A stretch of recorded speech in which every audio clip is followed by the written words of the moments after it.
আর যেটা নিয়ে কথা বলবো সেটা হচ্ছে ওয়ার্ডপ্রেসের ড্যাশবোর্ড সম্পর্কে কথা বলবো। ওয়ার্ডপ্রেসের ড্যাশবোর্ড সাধারণত ওয়ার্ডপ্রেস হোস্টিংয়ে ইনস্টল করার পরে এটা চলে আসে সামনে। তো যে কোনো ওয়েবসাইটে ওয়ার্ডপ্রেস ইনস্টল করা যায় হোস্টিং প্যানেলে। যেটা করতে হবে, ওয়ার্ডপ্রেস ইনস্টল করার পরে ড্যাশবোর্ডটা আসলে কোথায় থাকবে, এটা হচ্ছে মূল কথা। আর ড্যাশবোর্ডে প্রবেশই করবো কীভাবে। তো সাধারণত যেটা হয়ে থাকে যে একটা ওয়েবসাইটের নাম, এরপরে /wp-admin দিলেই চলে আসে। তো আজকে যেটা দেখাবো সেটা হচ্ছে যে ওয়ার্ডপ্রেসের ড্যাশবোর্ডে আসলে কি কি থাকে আর এগুলো কাজই বাকি। তো দেখা যাক, আজকে আমি নতুন একটা কাজের জন্য একটা হোস্টিংয়ে ওয়ার্ডপ্রেস ইনস্টল করছি। তো সেটা এখানে আমি এখন ড্যাশবোর্ডে যেখানে আছি, এটা হচ্ছে একটা ড্যাশবোর্ড ওয়েবের ড্যাশবোর্ডে যখন যাওয়া হবে তখন এভাবেই থাকে আর কি, সাধারণত যেভাবে এখন এখানে আছে। সাধারণত ড্যাশবোর্ড এখানে বেশ কিছু সিকিউরিটির কারণে আসছে, এটা থাকবে না আপডেটের ক্ষেত্রে। তো প্রথমত ড্যাশবোর্ড যেটা এভাবে দেখা যায়, উপরে যে বারটা আছে এই বারটা হচ্ছে সাইডের যে বারটা, এখানে সাইডের মূল সাইডে ভিজিট করতে হলে এখান থেকে নিউ সাইডে যেতে হলে নিউ ট্যাবে আমি ওপেন করলাম।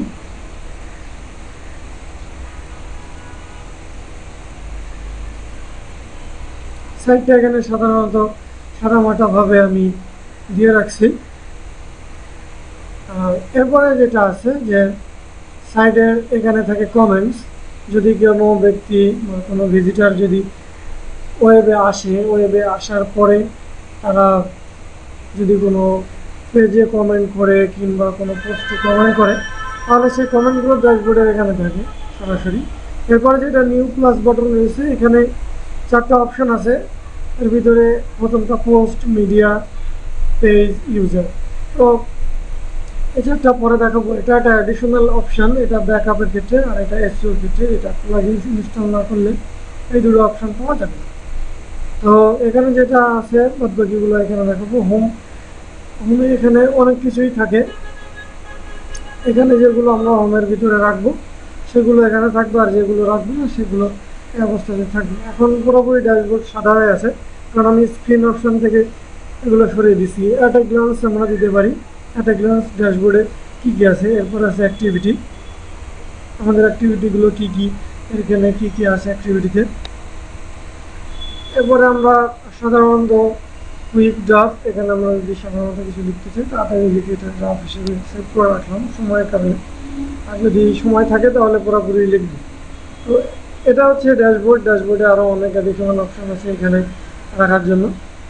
এরপরে যেটা ড্যাশবোর্ডের হোম সিলেক্ট করা আছে, এরপর যেটা সেটা হচ্ছে আপডেট।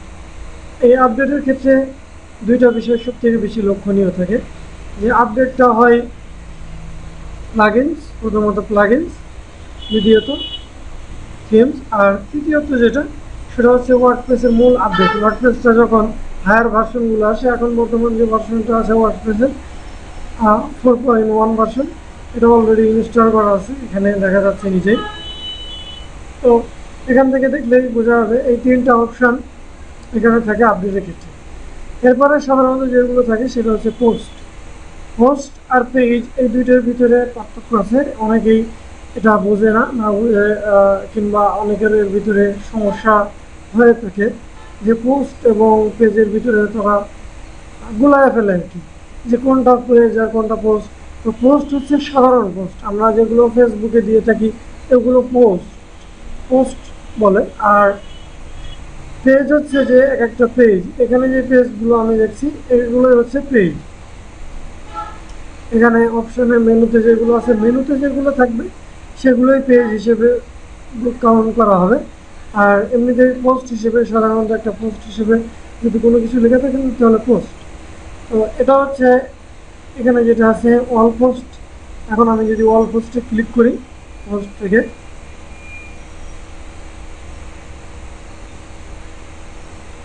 এখানে হ্যালো ওয়ার্ল্ড পোস্ট আছে। এখানে অল পোস্ট মানে যতগুলো পোস্ট আমার থাকবে সবগুলো আমার এখানে চলে আসবে। এরপরে আছে নিউ, যেগুলো নিউ, এখান থেকে আমি নতুন পোস্ট অ্যাড করতে পারবো আমার সাইডের জন্য। যে এখানে যদি লিখি about, এখানে যদি আমি বিভিন্ন ধরনের লেখাগুলো এখানে যদি দিয়ে থাকি তাহলে এখানে লেখাগুলো চলে আসবে। এরপর আছে ক্যাটাগরি। আমরা পোস্ট সাধারণত করে থাকি, যারা ব্লগ ইউজ করে তাদের জন্য ক্যাটাগরিটা ব্যবহার করে থাকে তারা, যারা সব থেকে ভালো হয় ব্লগের জন্য ক্যাটাগরিগুলো। এরপরে যেগুলো আছে সেটা হচ্ছে ট্যাগ। বিভিন্ন ট্যাগ আমরা ইউজ করতে পারবো এই কাজের জন্য, যে এখানে বিভিন্ন নামের যে ট্যাগগুলো আছে ব্লগের ক্ষেত্রে এখানে ট্যাগ ইউজ করলে এখানে চলে আসবে। এরপরে যেটা সেটা হচ্ছে যে মিডিয়া, মিডিয়া লাইব্রেরি আর মিডিয়া নিউ ওয়ান। লাইব্রেরিতে আসলে যেগুলো থাকে, যে ছবিগুলো আগে আপলোড করা আছে কিংবা নতুন করে আপলোড করব সেগুলো এখানে থাকে। তো এখানে অ্যাড করতে হলে আপলোড করার জন্য এখানে অ্যাড ক্লিক করলে আপলোডের যে অপশানগুলো চলে আসবে। লাইব্রেরিতে যে ছবিগুলো আছে ওগুলো থাকবে, আর যদি না থাকে তাহলে আমরা এখান থেকে সিলেক্ট করে ছবি দিতে পারি। আমার এখান থেকে কম্পিউটার থেকে আমি জাস্ট এক্সাম্পলের জন্য আমি আমার ছবিটাই আপলোড করলাম এক্সাম্পলের জন্য। এখন আমি যদি মিডিয়া লাইব্রেরিতে যাই, মিডিয়া লাইব্রেরিতে গেলে দেখা যাবে যে আমার এই ছবিটাই আছে অনলি, তাছাড়া আর কোনো ছবি নাই। লাইব্রেরিটা আসলে এইভাবে দেখায়, যেগুলো আছে বাদবাকি ছবিগুলো এইভাবে। আর নতুন ছবি দিতে হলে অ্যাড নিউ এখান থেকেও করা যাবে, তিনটাভাবে করা যাবে। এখান থেকে অ্যাড নিউ, এখান থেকে অ্যাড নিউ, আবার এখান থেকে মিডিয়ার থেকে নতুন করে অ্যাড নিউ। এই হচ্ছে মোটামুটি মিডিয়ার পরিস্থিতি। এরপরে যেটা আছে সেটা হচ্ছে পেজ, অল পেজ আর অ্যাড নিউ। এটা হচ্ছে পোস্টের মতন। অল পেজে যদি আমি যাই, অল পেজেসে, তাহলে যতগুলো পেজ আছে আমার সব পেজগুলো এখানে শো করবে। আসলে কতগুলো পেজ এখানে আছে সেগুলো। আর অ্যাড নিউ করতে হলে এখান থেকে নতুন করে নতুন পেজ অ্যাড করতে হবে। এগুলো আস্তে আস্তে ডে বাই ডে দেখাবো। এরপরে যেটা আছে যে কমেন্টস, এখানে আগেই বলে রাখলাম কমেন্টসগুলো কি আসে।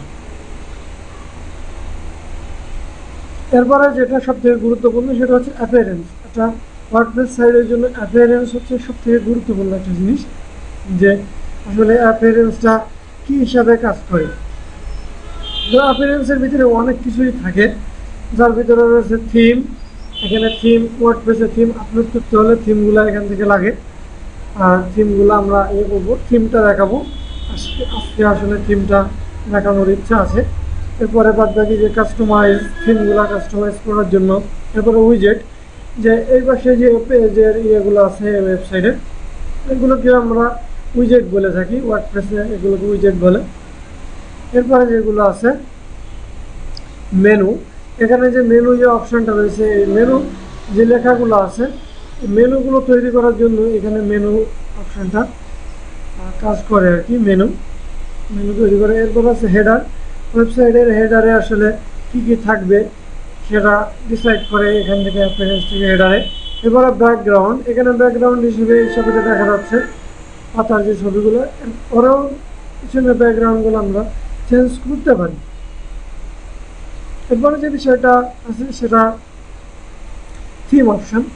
থিমটা আরও সুন্দর করে কাস্টমাইজ করার জন্য, আরও ফ্লেক্সিবল করার জন্য, ওয়েবসাইটটাকে আরও সুন্দর করার জন্য থিমের অপশান থাকে বিভিন্ন ওয়েবসাইটে।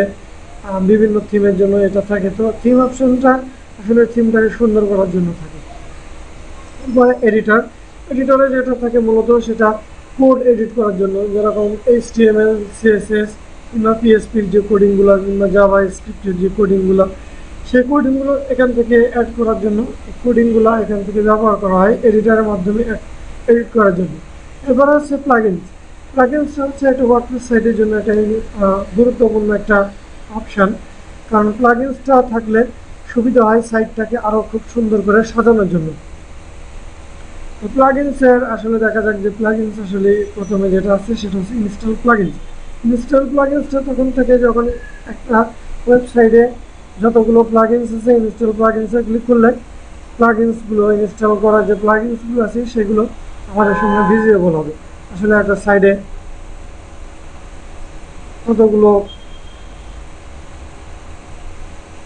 প্লাগইন ইনস্টল করা আছে সেগুলো এখান থেকে আমরা দেখতে পাবো। এরপরে যেটা আছে সেটা হচ্ছে অ্যাড নিউ। প্লাগইনসটা আমরা নতুন কোনো প্লাগইনস অ্যাড করতে চাইলে আমরা এখান থেকে অ্যাড করতে পারবো অ্যাড নিউতে। কিন্তু আমরা যদি আমাদের প্লাগইনসগুলো থাকে আমাদের শহরে, তাহলে আমরা এখান থেকে আপলোডও করে দিতে পারবো। এখানে আপলোড বাটনে ক্লিক করলে এখান থেকে ফাইল চুজ করে ইনস্টল করলে হয়ে যাবে। এরপরে যেটা আছে প্লাগইনসের ভিতরে এডিটর। অনেক ক্লায়েন্ট কিংবা আপনার নিজেরও প্রয়োজন হতে পারে যে ওয়ার্ডপ্রেস এর যে প্লাগইনসগুলো আছে সেই প্লাগইনসগুলো ইনস্টল করার পরে কিছু অ্যাডিশনাল ফাংশন আপনি নিজে তৈরি করতে পারেন, কিংবা কোনো ফাংশন আছে সেটার দরকার নেই, সেটাকে ডিলিট করতে পারেন কিংবা নতুন করে এডিট করতে পারেন। এটা হচ্ছে মূলত এডিটিংয়ের কাজ, প্লাগইনস এডিটিং। এডিটিংটা দুই জায়গায় আছে, একটা হচ্ছে প্লাগইনসের ভিতরে আর একটা অ্যাপিয়ারেন্সের ভিতরে। দুইটার দুই কাজ, কিন্তু দুইটাই এডিট করা ফাংশন। আপনি এডিটের মাধ্যমে ফাংশনটা নিয়ে আসতে পারবেন কিংবা ফাংশনটা বড় দিতে পারবেন। এরপরে যেটা আছে এটা হচ্ছে ইউজার্স। সাধারণত ব্যবহার করা হয় বিভিন্ন ওয়েবসাইটের ক্ষেত্রে, যে ওয়েবসাইটগুলো সাধারণত ব্লগ হয়, যে সেটা ব্লগটা হতে পারে যে আমরা যেরকম টেক নিউজ দেখি, জিনিসেস ব্লগ দেখছি, কিংবা পিসি হেল্পলাইন দেখছি, আরও অনেকগুলো আছে। এগুলো হচ্ছে যে গেস্ট ব্লগিং ওয়েবসাইট। এই ব্লগিং ওয়েবসাইটগুলোতে ইউজারগুলো তৈরি করতে হয়। প্রত্যেক ইউজারের প্রত্যেক আর্টিকেল রাইটারের জন্য একটা করে ইউজার অ্যাকাউন্ট আছে। এখানে এই ইউজারটা আসলে সেই কারণেই প্রয়োজন হয়। এখানে নতুন ইউজার অ্যাড করতে পারবেন। আপনি বাদে অন্য কেউ যদি আপনার ওয়েবসাইটের ড্যাশবোর্ডে কন্ট্রোল করতে চাই, তাহলে এখান থেকে অ্যাড ইউজার করে আমরা ইউজ করতে পারবো। এগুলো day by day, step by step আমি দেখানোর চেষ্টা করবো। এরপরে যেটা আছে অ্যাড প্রোফাইল, ইউর প্রোফাইল। এখান থেকে আপনার প্রোফাইলে ইমেজ, আপনার নিজের কন্ট্যাক্ট ইনফরমেশন, ইমেল অ্যাড্রেসগুলো দিতে পারবেন। এরপরে যেটা আছে সেটা হচ্ছে টুলস। এখানে টুলসের তিনটা অপশান আছে, যেটা হচ্ছে অ্যাভেলেবল টুলস, ইম্পোর্ট আর এক্সপোর্ট। ইম্পোর্ট এক্সপোর্ট এবং অ্যাভেলেবল টুল এগুলো আস্তে আস্তে আমি ডে বাই ডে দেখাবো, আর অ্যাভেলেবল টুলগুলো দেখাবো। এরপরে যেটা আছে সেটিংসে বেশ কিছু গুরুত্বপূর্ণ অপশান আছে, যেটা জেনারেল সেটিংস, তারপরে রাইটিং, তারপরে reading, discussion, media, promo links, এগুলো থাকে। আর এগুলো এসইওর ক্ষেত্রে খুবই কাজের। যেরকম জেনারেল ডিসকাশনে, জেনারেলে যেটা আছে এখানে একটা সাইডের নাম থাকে, সাইডের হচ্ছে ডিসক্রিপশনটা থাকে, সাইডের ইউজার ফ্রেন্ডলি ওয়েবসাইট কিনা সেটাও দেখে। এখানে বিভিন্ন অপশন আছে। এরপরে রাইটিং যেটা আছে, আসলে কি কি থাকবে রাইটিংয়ে আপনি সেগুলো এখান থেকে ঠিক করে দিতে পারেন। ইমেল সার্ভারে আপনাকে ইমেলে কোথা থেকে আসবে, লগ ইন ইমেলগুলো, পাসওয়ার্ডগুলো এখানে সবগুলো থাকবে। এরপরে যেটা আছে রিডিংসে যেটা থাকে সেটা হচ্ছে মূলত সাইডের ইউজার ফ্রেন্ডলি লিঙ্কটা করার জন্য। আমি যদি এখন কন্ট্যাক্ট আসে ক্লিক করি, এখানে কন্ট্যাক্ট আছে, কিন্তু কন্ট্যাক্ট আসটা যদি আমি এখান থেকে সেটিংসে যদি আমি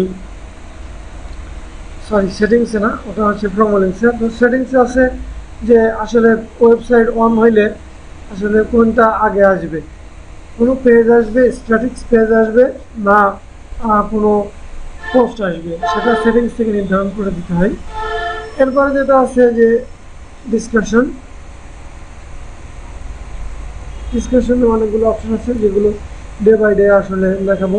এরপরে মিডিয়া বাদ দিয়ে দিলাম। মিডিয়াতে ইমেজের কাজগুলো আছে, ইমেজটা ছোটো বড়ো করা। এরপরে যেটা আছে প্রোমো লিঙ্ক, যেটা বলছিলাম যে অ্যাবাউটে ক্লিক করলে অ্যাবাউট আসে চলে যাবে, তো সাইডের নামটা, তারপরে অ্যাবাউট আছে। তো এটা ডিফারেন্স করে এখানে সাধারণত ডিফারেন্স যেটা থাকে ডিফল্ট পেজ নাম্বার দিয়ে এত নম্বর পেজ, কিন্তু আমাদের যে এটা থাকে যে পোস্ট পেজ কিংবা কাস্টমার, তো আমরা সাধারণত পোস্ট নেম দিয়ে দিই। তো এটাকে সেভ করতে হয় জেনারেলি সেটিংস থেকে এভাবে। এখানে মূলত এগুলাই আছে ওয়ার্ডপ্রেসের ড্যাশবোর্ডের মূলত পরিচিতি এটাই। এরপরে যেগুলো আছে সেগুলো আস্তে আস্তে বিস্তারিত জানাবো। এরপরে যেটা মেনু আছে ছোটো বড়ো করার জন্য, এখানে জাস্ট অপশানগুলো ছোটো বড়ো করার জন্য, বড় ছোট এগুলো করার জন্য।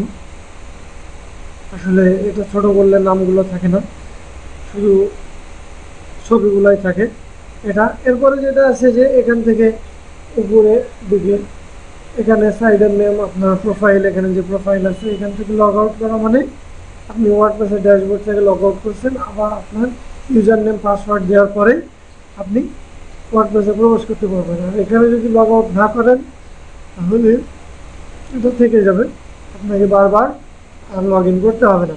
তো আশা করি এটাই ভিডিও ছিল। আস্তে আস্তে বিষয়গুলো নেক্সট অ্যাপিয়ারেন্সের ভিতরে পেজ কীভাবে পেজ ক্রিয়েট করতে হয় এগুলো আস্তে আস্তে আসলে দেখাবো। তো আশা করি আপনারা এখানে বুঝতে পারছেন নির্দিষ্ট টপিক নিয়ে আলোচনা। আজকে জাস্ট শুধু ড্যাশবোর্ডটা, আশা করি আস্তে আস্তে সবগুলোই দেখাবো। তো ভালো থাকবেন সবাই। যদি কোনো প্রশ্ন থাকে করতে পারেন, আমি ফ্রি আছি আপনাদেরকে প্রশ্ন আনসার দেওয়ার জন্য। আর সব থেকে বড় কথা যেটা, সাবস্ক্রাইব করতে থাকেন চ্যানেলটা। নেক্সটে আপনাদের জন্য আরও ভালো ভালো ভিডিও দেওয়ার চিন্তা আছে আমার, যেটা আপনাদের জন্য হেল্পফুল হবে। এবং আমার রিসার্চ শেষ হয়ে গেলে আমার আমাকে শিখতে হবে। তো আপনার আমার উভয়ের জন্য এটা সবথেকে বেস্ট। তো ভালো থাকবেন সবাই। ধন্যবাদ আজকের লেসনে আমার সাথে থাকার জন্য।